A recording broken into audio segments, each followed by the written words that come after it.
tous et bienvenue dans cette masterclass sur le financement participatif. Est-ce que vous m'entendez bien? Ça va? Super.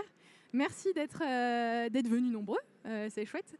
Donc je m'appelle Lucie Leborgne, je suis la fondatrice de Crowdfunding Factory et ça fait maintenant plus de 10 ans que j'accompagne des porteurs de projets, peut-être comme vous ici aujourd'hui, pour les aider à propulser leur campagne vers la réussite et à financer leurs projets grâce au financement participatif.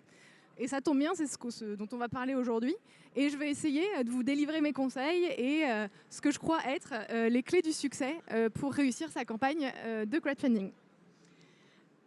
Alors, je vais commencer par vous poser une petite question. À votre avis, quel est le point commun entre ces projets? Donc, on a une des premières smartwatches qui a été lancée sur le marché, Pebble. Une brosse WC par Biome Paris qui est éco-conçue et made in France. Le projet Odyssée, un projet de musée du jeu vidéo. Aven, un aérateur de vin connecté. Ah, et il y a un petit glitch, mais c'est une salade de pommes de terre. Donc, à votre avis, quel est le point commun de tous ces projets? Alors, vous vous doutez bien que si on est là, c'est parce qu'ils ont été financés par le crowdfunding, et d'ailleurs, plutôt pas mal. Ils ont levé quelques dizaines, centaines, voire millions d'euros ou de dollars grâce au financement participatif. Mais évidemment, vous vous doutez bien que ce n'est pas le seul point commun de ces projets. Leur point commun, c'est la façon dont ils ont réussi à lever autant d'argent en financement participatif.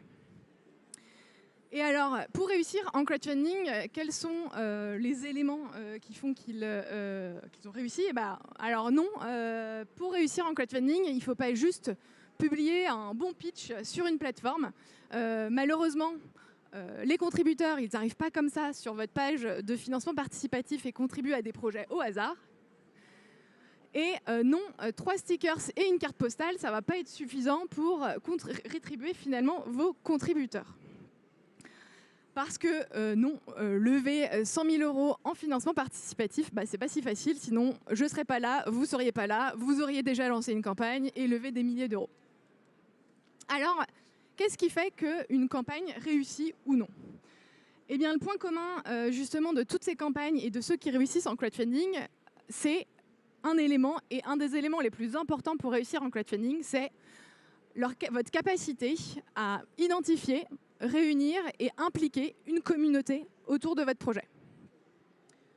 C'est quoi une communauté? Eh bien, c'est un certain nombre de personnes qui sont unies par un lien social, par des valeurs, des centres d'intérêt, des passions communes, et qui vont être réunies autour de ces intérêts avant d'être réunies autour de votre projet à vous. Alors, il existe autant de communautés que de passions potentielles qui peuvent exister dans le monde. Oups, pardon. Par exemple, pour le projet Odyssée, on a les fans de jeux vidéo. Pour Aven, tout à l'heure, l'aérateur de vin, c'est les amateurs de vin. Si on parle d'une brosse pour les toilettes éco-conçues, c'est l'écologie ou le design selon les passions de chacun. Et puis, pour la salade de pommes de terre, c'est peut-être l'humour, une bonne blague. Ça peut bien fonctionner. Donc la communauté, c'est vraiment, selon moi, et selon beaucoup de gens d'ailleurs, ce qui fait qu'une campagne de crowdfunding fonctionne ou pas. Mais pour comprendre pourquoi la communauté, c'est l'élément essentiel pour réussir une campagne de crowdfunding, il faut revenir un peu en arrière pour comprendre ce qu'est le crowdfunding, comment il fonctionne, quels sont les grands principes et le grand principe principal du financement participatif. Alors, retour en arrière par une définition. Qu'est-ce que le crowdfunding? Alors, le crowdfunding, c'est un principe qui dit que vous avez une idée, vous faites appel au grand public pour financer votre projet. Le mot crowdfunding est composé de 2 mots finalement en anglais, le mot crowd, la foule, et le mot funding, le financement. Et on a tendance à parfois oublier justement que dans financement participatif, il y a participatif. Et pourtant, encore une fois, c'est l'élément essentiel du succès de votre campagne. Une campagne de crowdfunding, c'est composé de 4 éléments essentiels. c'est un projet spécifique que vous allez financer grâce à ce mode de financement. C'est un objectif à atteindre. Est-ce que c'est 5 000, 50 000, 500 000 euros?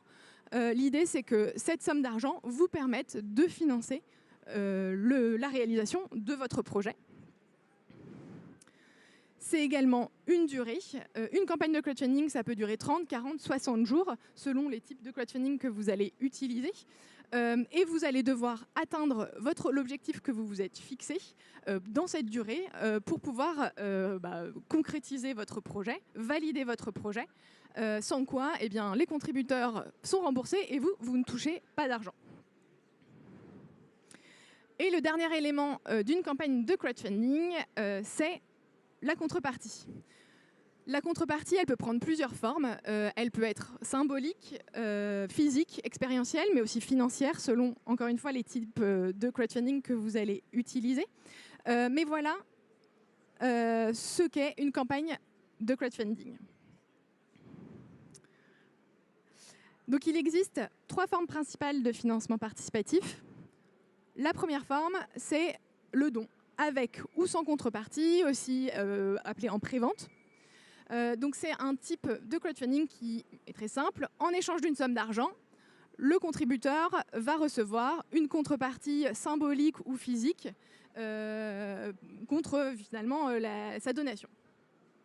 C'est un type de financement qui est plutôt utilisé en complément d'autres sources de financement, puisque la somme moyenne levée aujourd'hui en France sur ce type de financement est de 5 000 euros. Mais c'est un type de financement qui est très intéressant pour aussi d'autres raisons, comme par exemple tester votre marché, le valider, et la crédibilité de votre projet auprès d'autres potentiels financeurs, comme des investisseurs, des banques, pour obtenir des subventions, des partenariats. Voilà. Le deuxième type de financement, c'est le crowdlending ou le prêt. Donc avec ou sans intérêt ou en mini-bon. Donc le principe est simple, hein, c'est un prêt comme un prêt à la banque, sauf que c'est via une plateforme de crowdfunding ou de crowdlending. Et l'idée, c'est que donc ça va financer plutôt des dépenses qui ne sont pas financées par les banques, principalement. On constate des taux d'intérêt, donc si c'est un prêt avec intérêt, aux alentours de 7%. Et en termes de somme levée moyenne, on est entre 1 000 euros pour des prêts sans intérêt et 200 000 euros pour des prêts avec intérêt.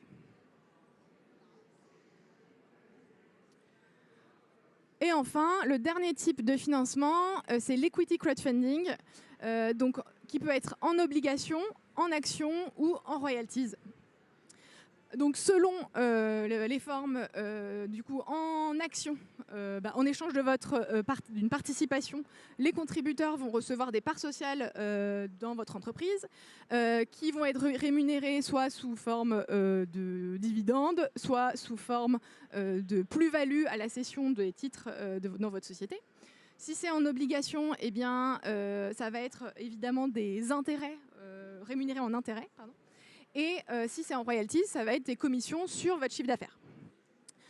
Donc là, ce type de financement, ça va être plutôt adapté à des projets avec des gros besoins en financement et pour le développement de projets innovants ou pour boucler un tour de table, par exemple. Et donc les sommes levées, c'est entre 40 000 et 500 000 euros en moyenne. Donc maintenant qu'on connaît les différentes formes de crowdfunding et ce que compose une campagne de financement participatif, on peut parler du grand principe du crowdfunding. Et on va revenir justement à la base de comment fonctionne le crowdfunding, quels sont les éléments essentiels à comprendre dans la philosophie derrière le crowdfunding pour réussir sa campagne. Alors je vais vous demander de vous imaginer en week-end à l'étranger, disons à Madrid par exemple.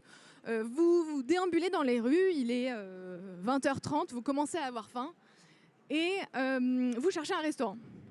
Vous en trouvez un, vous regardez la carte qui vous plaît bien, vous regardez à l'intérieur et il n'y a personne. Et puis, juste à côté, il y a un autre restaurant, il y a une petite queue qui s'est formée devant et le menu vous plaît bien aussi.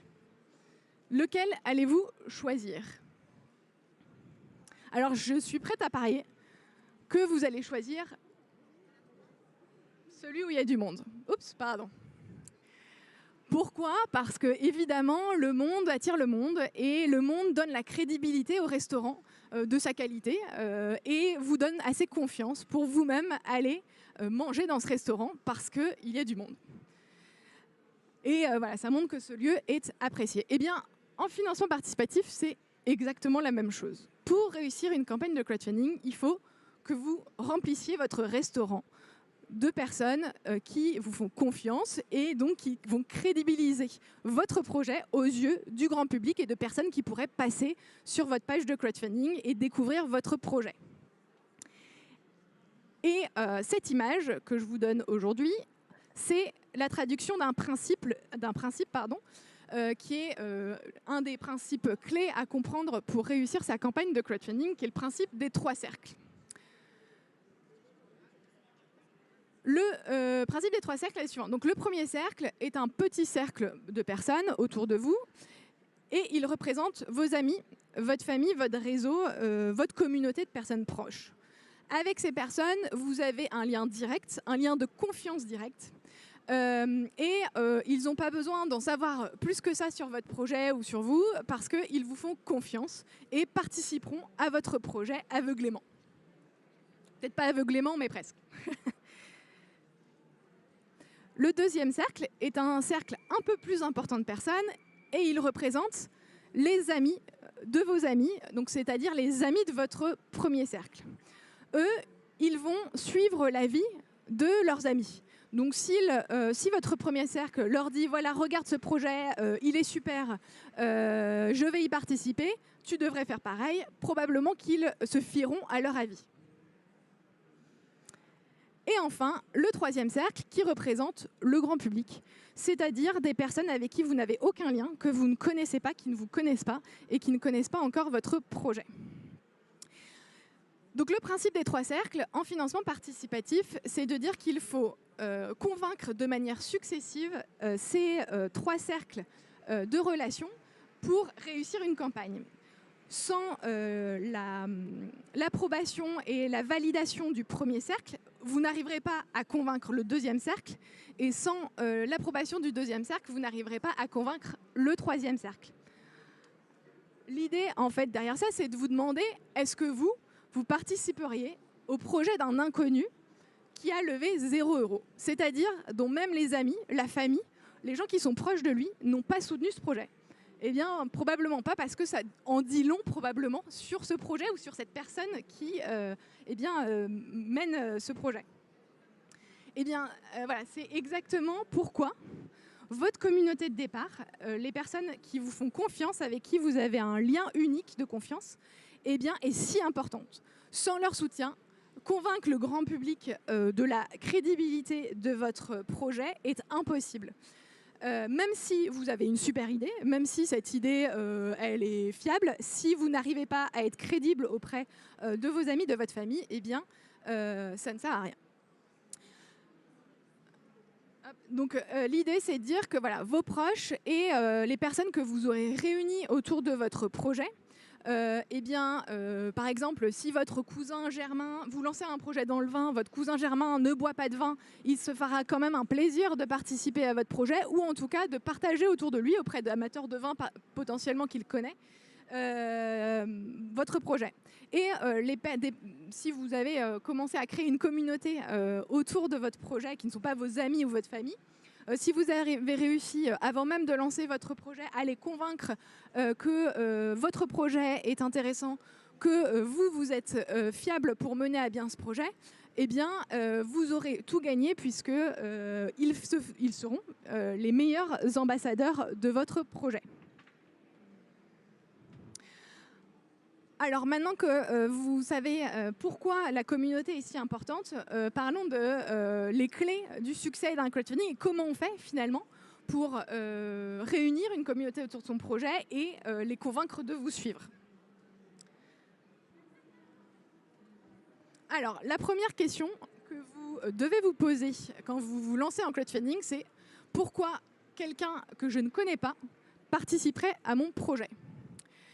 C'est peut-être une question un peu bête, mais mettez-vous à la place des gens à qui vous demandez de l'argent et dites-vous, est-ce que vous participeriez à votre propre projet si vous ne vous connaissiez pas et si vous ne connaissiez pas, si bien votre projet? Parce que ça vous donne une autre perspective, évidemment, sur les choses. Alors, moi, je vais vous donner 4 éléments qui me semblent indispensables à réunir pour, justement, convaincre les gens que c'est une bonne idée de participer à votre projet. Alors, le premier élément, c'est votre projet répond à un besoin, à un problème fort. Le deuxième élément, c'est, et on en a beaucoup parlé jusqu'ici, le sentiment d'appartenance à une communauté. Je vais détailler ces points par la suite. Le troisième point, c'est une contrepartie exclusive, ou en tout cas financièrement intéressante si c'est de l'equity ou du lending crowdfunding, et une contrepartie exclusive si c'est du crowdfunding en don, par exemple. Et vous et votre projet, donnez confiance et êtes crédible pour mener à bien ce projet. Ce sont, selon moi, les 4 critères qui font que quelqu'un va ou pas participer à un projet de financement participatif. Alors, le critère de succès numéro 1, un projet qui répond à un problème fort. Alors évidemment, je ne suis pas là pour juger vos projets aux uns aux autres, mais ce que je peux vous dire, c'est que malgré le fait que certains ont de très beaux projets, ils ont parfois du mal à communiquer sur le fait que c'est un super projet. Alors le premier conseil que je peux vous donner, c'est de savoir pitcher son projet efficacement. Si vous ne savez pas mettre en avant les bons éléments différenciants, les bénéfices principaux de votre solution et savoir les transmettre à votre audience, ce sera très difficile évidemment de convaincre. Donc l'idée c'est de mettre en avant et de vous poser la question, quelle est la valeur unique de mon projet ? De raconter une histoire au-delà de ce que fait votre produit ou votre service. Comment vous pouvez connecter émotionnellement avec votre audience pour montrer à quel point ce projet est indispensable.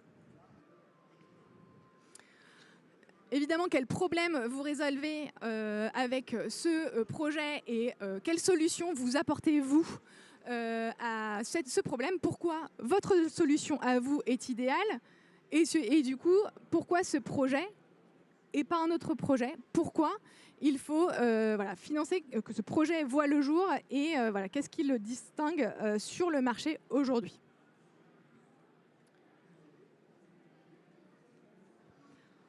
Le critère de succès numéro 2, ça va être le sentiment d'appartenance à une communauté. Alors, pour créer une communauté, le premier élément indispensable, c'est déjà connaître votre cible, votre persona. Qui est-il ? Avant, évidemment, de commencer à savoir comment vous allez toucher cette personne, il faut déjà la connaître. Donc, la première question, c'est qui sont-ils ? Quelles sont ses valeurs ? Quelles sont ses passions ? Quelles sont ses problématiques, ses besoins ? Quels sont les freins potentiels qu'ils pourraient avoir à utiliser votre solution ?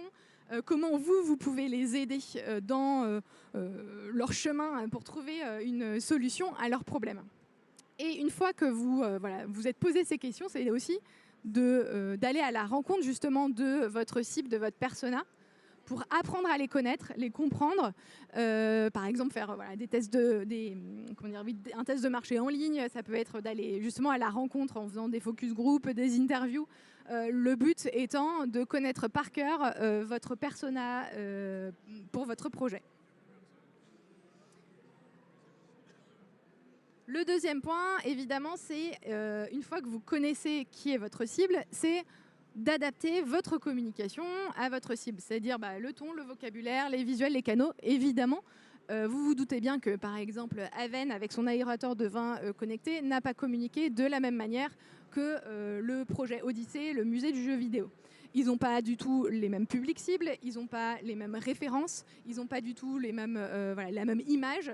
Donc le but, c'est de savoir comment vous adresser à votre communauté pour connaître leurs codes et parler avec ces codes à votre communauté. Et sur les bons canaux, évidemment. Oups. Le troisième point, c'est d'aider votre persona à résoudre ces problèmes et de donner avant de recevoir. Avant même de demander quoi que ce soit aux personnes que vous allez impliquer dans votre projet, le but, c'est aussi de leur donner quelque chose, d'être plutôt par exemple dans la création de contenu qui va aider votre persona et votre cible à avancer dans sa problématique avant de leur demander de l'argent. Donc le but, c'est d'être là pour eux avant qu'ils soient là pour vous et d'avoir une relation un peu réciproque avec eux. Donc par exemple, ça peut passer par la création de contenu sur un blog, des livres blancs, des webinaires, du contenu sur les réseaux sociaux, des vidéos, tout ce qui peut permettre de créer du contenu pour résoudre les problèmes de votre cible, évidemment sur des problématiques qui sont autour de votre produit.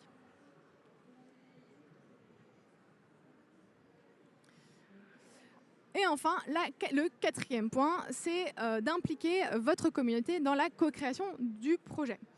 Alors, le but, c'est d'aller un peu plus loin que de juste réunir un certain nombre de personnes autour de votre projet. Le but, c'est vraiment qu'ils soient partie prenante de votre projet en les impliquant dans la création du projet. Pourquoi c'est intéressant de faire ça ? Parce que ça va à la fois permettre d'augmenter l'engagement des gens autour de votre projet, parce que vous allez valoriser leur avis, leur opinion, et puis et donc évidemment les chances qu'ils ont de participer à votre crowdfunding, mais ça va aussi vous permettre, vous, d'améliorer votre projet pour qu'il réponde vraiment aux attentes du grand public, ou de votre public cible en tout cas. Donc, quand on parle de co-création du projet, ça peut être de questionner votre audience cible avec je sais pas, des sondages, des questionnaires, en faisant tester votre produit ou service, en faisant du bêta testing. Tous ces éléments vont vraiment permettre d'augmenter vos chances de réussite en financement participatif parce que vous allez à la fois aller à la rencontre de votre cible pour mieux les connaître, donc mieux leur parler et aussi mieux les engager. Et d'ailleurs, je veux préciser un point, quand on parle de communauté, je parle justement pas de communauté juste de followers sur les réseaux sociaux. Je précise parce qu'on fait souvent la confusion, communauté, ce n'est pas une communauté sur les réseaux sociaux, c'est bien, mais une vraie communauté engagée, c'est mieux.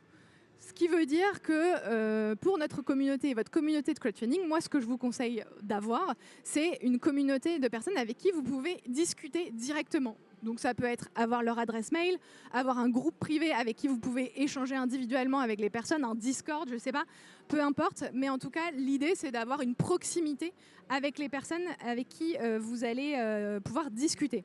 Le problème des réseaux sociaux, c'est que vous n'êtes pas propriétaire des followers que vous allez avoir sur vos réseaux. Donc demain, si votre compte est banni, c'est perdu. Et deux, vous êtes vraiment régi par l'algorithme des réseaux sociaux. Et donc, potentiellement, vos publications, votre communauté ne les voit pas. Et du coup, encore moins interagissent parce que nous, ce qu'on veut, c'est qu'ils aillent évidemment sur votre page de crowdfunding. Donc, plus la relation avec votre communauté est directe, plus ce sera facile de les convaincre et de les faire passer à l'action sur votre campagne. Donc voilà, là, ça c'est pour le critère de succès numéro 2. Le critère de succès numéro 3, des contreparties exclusives. Alors, il se trouve que les gens ne participent pas par simple générosité au projet de financement participatif, malheureusement. Alors, sauf si vous avez peut-être un projet associatif, humanitaire, à impact, et dans ces cas-là, ça peut être le cas, mais dans la grande majorité des cas, les gens attendent quelque chose en retour. Donc, dans le cas du crowdfunding en don, ça peut être d'accéder à des produits exclusifs à prix préférentiel en avant-première, des expériences inédites, ou si c'est du crowdlending ou de l'equity crowdfunding, un rendement financier intéressant et des projections financières qui donnent envie aux gens et font qu'ils croient à votre projet. L'idée, c'est surtout dans le cas du don, c'est de dire aux gens, donner des raisons aux gens, de pourquoi ne pas attendre la sortie publique de notre produit ou service sur le marché, par exemple, pour participer à ma campagne de crowdfunding. Qu'est-ce qui fait qu'aujourd'hui, j'ai un intérêt, moi, personnellement, à donner à votre campagne ? Et voilà, qu'est-ce que les contributeurs, je l'ai un peu dit juste avant, peuvent gagner à participer maintenant à votre projet. Donc voilà, ça peut être voilà, des choses un peu exclusives, comme des prix préférentiels si c'est des préventes, ce genre de choses. Et enfin, le critère de succès numéro 4, c'est vous donner, vous, confiance et vous êtes crédible. Le point numéro 1 pour être crédible aux yeux du grand public, c'est d'avoir des objectifs réalistes. Et du coup, ça nous fait revenir un peu en arrière sur la partie de la communauté. L'objectif, c'est que vous atteigniez au minimum 30% de votre objectif sur la plateforme dans les 48-72 la première semaine maximum. Pourquoi c'est important ? Eh ben, ça revient à cette idée de restaurant vide et de restaurant plein qu'on avait tout à l'heure.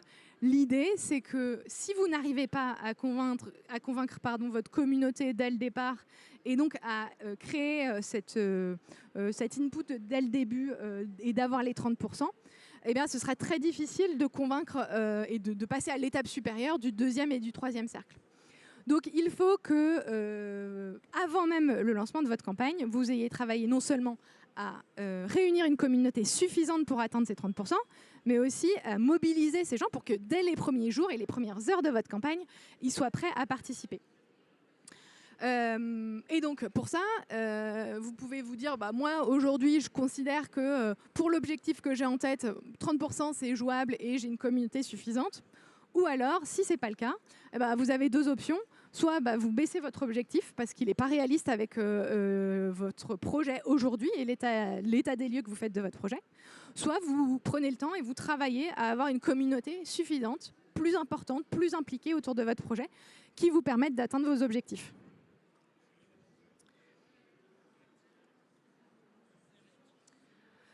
Parce que l'idée en financement participatif, malgré ce qu'on pourrait croire, c'est que plus vous atteignez rapidement votre objectif, plus vous donnez confiance et donc plus vous le dépassez. Parfois, on me dit oui, mais si j'ai atteint 100%, personne ne va vouloir participer à mon projet parce qu'ils vont se dire ils n'ont plus besoin d'argent. Et ça ne fonctionne pas comme ça en fait. Les gens veulent participer à des projets qui ont du succès. Ils veulent faire partie du projet qui a du succès. Et donc, c'est pour ça qu'il vaut mieux, par exemple, si vous avez un gros objectif, diviser cet objectif en plusieurs, ce qu'on appelle des stretch goals ou des paliers de financement en vous disant c'est quoi le minimum vital pour faire la V1 de mon projet. Et ensuite, essayez d'avoir des paliers de financement supérieurs que vous pourriez atteindre justement plus facilement en atteignant d'abord le premier objectif. Et le deuxième élément pour donner confiance et être crédible aux yeux des contributeurs, c'est de montrer que vous, votre équipe, êtes qualifié pour mener à bien ce projet. Donc, mettre en avant votre parcours professionnel, vos compétences, votre histoire, pourquoi vous êtes la bonne personne pour mener à bien ce projet, pourquoi on devrait vous faire confiance. Mettre en avant aussi l'avancement de votre projet, c'est-à-dire où est-ce que vous en êtes aujourd'hui. Plus votre projet va être avancé, plus vous allez montrer des choses concrètes au sujet de votre projet, donc des prototypes, et pas seulement des dessins, idéalement. Que ce n'est pas justement un dessin sur une feuille, un bout de papier, que vous avez une idée que vous avez eue du jour au lendemain. Montrez à quel point vous êtes impliqué, que vous êtes investi dans ce projet, que vous avez investi du temps, de l'argent, parce que si vous demandez de l'argent aux gens, les gens s'attendent à ce que vous aussi, vous ayez investi ce temps et cet argent. Et évidemment, mettre en avant, si vous avez une équipe, votre équipe, vos partenaires, vos soutiens, tous ceux qui vous suivent dans ce projet, évidemment, ça donne confiance. S'il y a des gens qui suivent votre projet, probablement que d'autres pourraient être convaincus. Le financement participatif, c'est une histoire de confiance.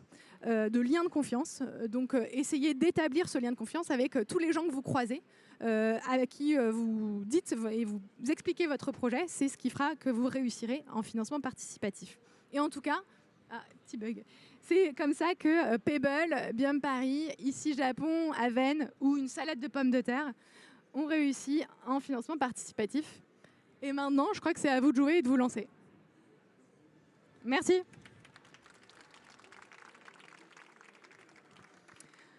Et donc, le timing est parfaitement respecté. On a un quart d'heure pour les questions si certains veulent en poser.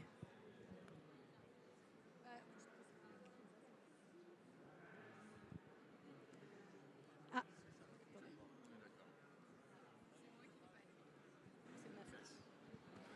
1-2, 1-2. Merci pour cette magnifique présentation. Le temps entre le moment où on commence à se consacrer à l'idée de mettre en place une campagne, le moment où on appuie sur le bouton où ça se lance, le moment, donc j'ai compris que c'est pas très long une campagne, Oui. et derrière, voilà, la temporalité, s'il vous plaît. Ouais.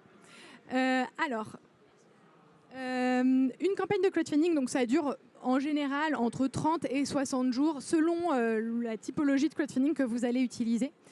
En termes de temps de préparation, ça va beaucoup dépendre de vous, de votre projet.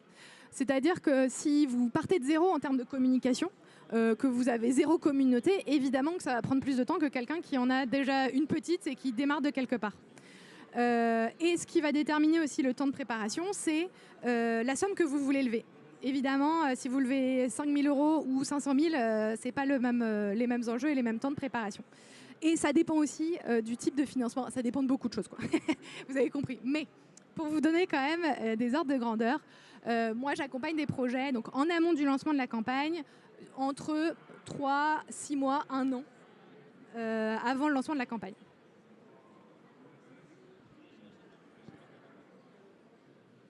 Est-ce que c'est bon pour vous? Ouais. Oui, merci pour cette présentation. Avec plaisir. Est-ce que vous pourriez nous indiquer des plateformes de crowdfunding? Oui, bien sûr. Bon, vous pouvez le garder, on ne sait jamais. Alors, il existe, je n'ai pas fait une liste exhaustive parce qu'on en aurait pour 2 jours, mais il existe beaucoup de types de plateformes selon aussi le type de financement participatif que vous voulez utiliser. Si on reprend le crowdfunding en don ou don contre récompense, les grosses plateformes françaises aujourd'hui, c'est Ulule et KissKissBankBank. À l'international, c'est Indiegogo et Kickstarter pour des projets un peu plus importants et d'envergure internationale. Après, sur du prêt et de l'equity, alors il en existe. Alors d'ailleurs, ce que j'ai pas précisé, donc sur du don, on a aussi des plateformes spécialisées. Typiquement pour les associations, on a Helloasso. Pour les projets dans l'écologie, la transition écologique, par exemple, on a Zest. Donc on en a tout un tas. Et après, on a des plateformes aussi régionales, typiquement Kengo en Bretagne. Voilà. Donc, selon votre projet, l'une ou l'autre de ces plateformes sera plus adaptée. Après, donc, en lending et en equity, pardon. Donc, on a des plateformes comme Lita, par exemple, qui sont pour des projets à impact. Enfin, voilà. En fait, il existe beaucoup de plateformes. Moi, ce que je vous conseille, c'est plutôt de vous dire quel type de financement je veux utiliser, d'essayer de trouver les plateformes majeures françaises ou internationales dans votre domaine. Le conseil que je pourrais vous donner surtout, c'est la plateforme ne fait pas le succès de votre projet. Donc, vous prenez pas trop la tête là-dessus. C'est-à-dire qu'à la base, comme je vous l'ai dit, c'est vous qui faites le succès de votre projet. La plateforme est un outil qui vous permet de présenter votre projet, de vous donner les outils techniques pour mener à bien ce projet de la meilleure des manières. Mais voilà, la plateforme, finalement, c'est un outil. Est-ce que ça répond à votre question? Même si je ne pouvais pas faire une liste. Bien sûr. Alors, attendez, il y a la dame juste là-bas avant, et puis après, je vous prends. Bonjour, merci beaucoup. Alors moi, j'ai une question très candide. Si votre projet touche différentes communautés, est-ce qu'il est intéressant de faire une campagne de crowdfunding sur plusieurs plateformes de manière concomitante et même de faire différents types de crowdfunding de manière concomitante? Alors, il vaut mieux se concentrer sur une. Ouais, alors pour la première question sur vous avez plusieurs communautés à adresser, il me faudrait un exemple pour vraiment exemple science, écologie. Ok.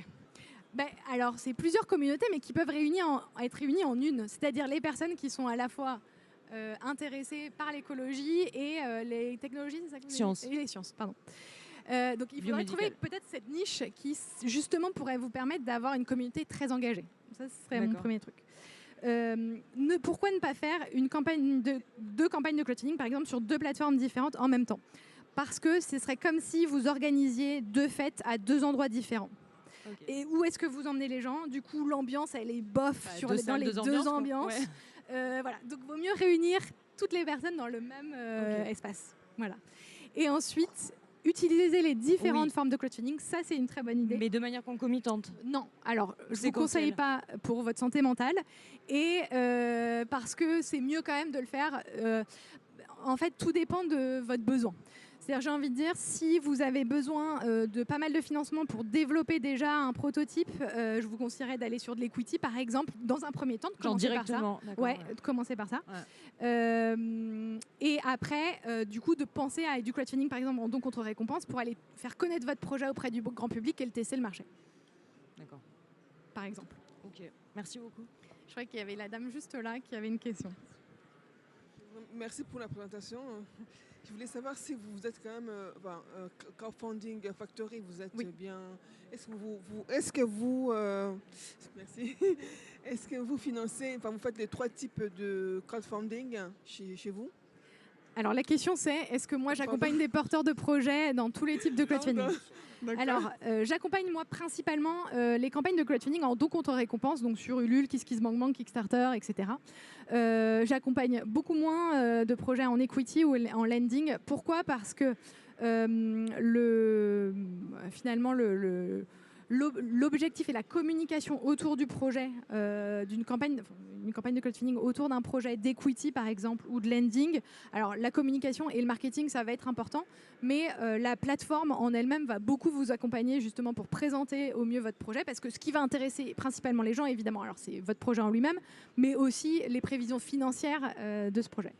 Il se trouve aussi que les plateformes, alors pour le coup ça contredit un peu ce que j'ai dit sur la plateforme ne fait pas le succès de votre projet, mais les plateformes d'equity ont aussi des communautés d'investisseurs qui seront mobilisés pour votre projet. Alors ça ne fait pas tout, c'est à vous quand même de travailler sur votre communauté, mais voilà, c'est un peu différent.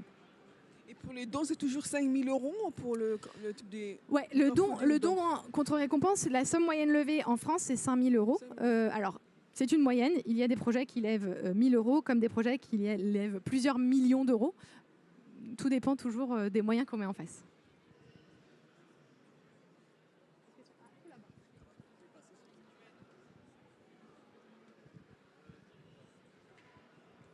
Bonjour, merci pour la présentation. Bonjour. Je désirais savoir, comme on est en France, quelle est la fiscalité du crowdfunding? Alors, très bonne question. Alors, le crowdfunding, alors, ça dépend sous quelle forme? Sous n'importe quelle forme? Oui, sous n'importe quelle forme, oui. C'est une vaste question. Alors, je tiens à préciser que je ne suis pas fiscaliste, comptable. Voilà, je n'ai pas un profil financier. Même si évidemment je travaille dans le financement participatif, mais donc la fiscalité du crowdfunding par exemple en don contre récompense, tout dépend de pourquoi vous faites votre campagne et des contreparties associées à cette campagne. Par exemple, si vous faites de la prévente via cette campagne, c'est considéré comme du chiffre d'affaires. Vos contreparties doivent, la TVA, vous devez payer de la TVA, et voilà, les sommes que vous allez collecter sont du chiffre d'affaires de votre société. Si c'est des dons purs, c'est-à-dire que les gens reçoivent quelque chose de symbolique ou rien même en retour de leur don, eh bien c'est du don. Ensuite, sur du prêt, c'est comme un prêt, et sur des equity, ça dépend de chacune. Mais voilà, ça répond à votre question? Oui, ça va. Merci. Pardon? Oui. Alors, la question c'est, est-ce que le don est défiscalisable en financement participatif? Tout dépend de votre structure à vous. Si vous êtes une association reconnue d'intérêt général, oui, les donateurs peuvent défiscaliser leurs dons. Si ce n'est pas le cas, eh bien non.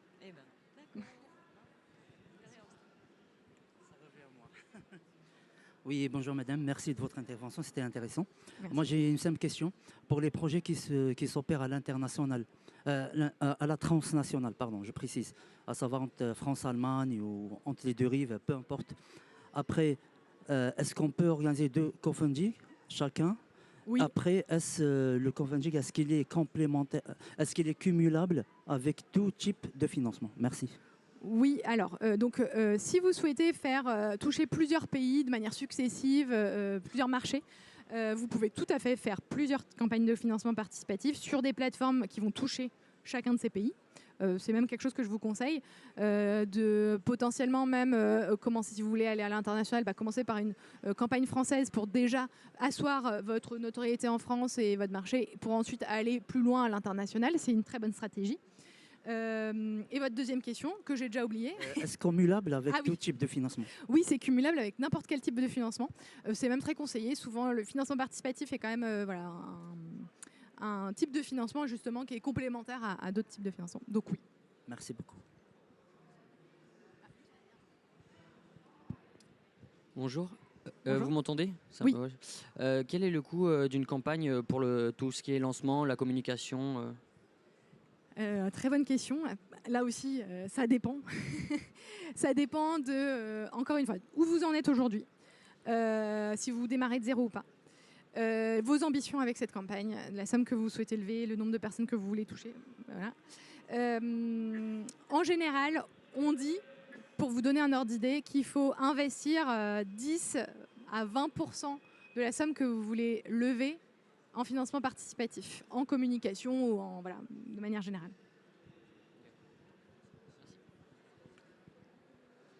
Alors, la question de la dame était comment je me rémunère? Je travaille sous différentes formes, mais pour vous donner une idée, de manière générale, je me rémunère avec un forfait fixe sur les prestations que vous souhaitez, qui est complété par une commission à la réussite de votre projet, donc si on atteint votre objectif. Voilà. C'est 4% du montant levé. Ouais. D'autres questions? Pas d'autres questions? Eh ben, merci à vous, merci pour vos questions. Et à bientôt, j'espère voir vos campagnes bientôt en ligne. N'hésitez pas à me les envoyer.